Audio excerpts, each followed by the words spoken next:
Well, hi. Welcome to my modest office here in Ashland, Oregon. It's right over here on the map. Actually, a little closer to the Pacific Ocean. Well, it's good to have you with me today. I thought it would be good, instead of just writing a little paper for you, to just talk about prophets as compliance attorneys.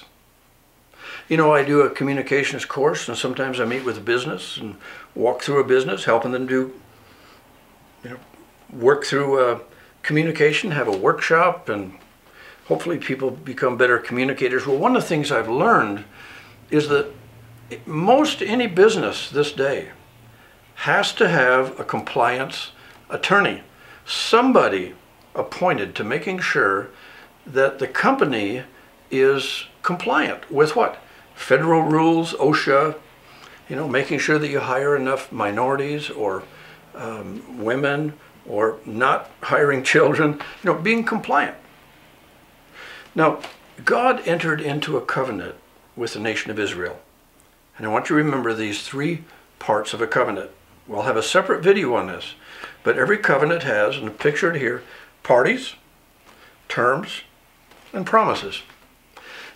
The part of parties answers the question, who is in this deal?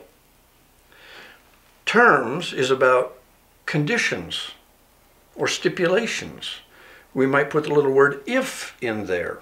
In fact, it's if you, that's terms, and then you have consequences. If you, then I. So let's put it this way. Jim, father, says to his daughter, if you will clean up your room, I will take you to the Dairy Queen. But that's how deals work. That's how covenants work. The greater party says to the lesser party, if you, then I. If you will pay the rent, then I'll let you live here. If you, then I. Consequences. Now, because the old covenant has such serious consequences, read about it in Deuteronomy 28, the first 14 verses. If you obey, that's the middle part, if you obey the law, if you obey the 613 laws of the old covenant, then I will bless you and set you on high, and I'll make you great. But if you don't, then here's the curses. So consequences have to do with blessings and curses. Now, what God did as a gift to the Jewish people was he gave them prophets. Part of their role was to explain to leaders, kings, teachers, when they were compliant and when they weren't, to warn them when they were not compliant. Now, I'll give you an example of this. Jeremiah 34:18. It's too late. By the time Jeremiah speaks, he says, you have not kept the terms of the covenant, so God's going to cut you in two.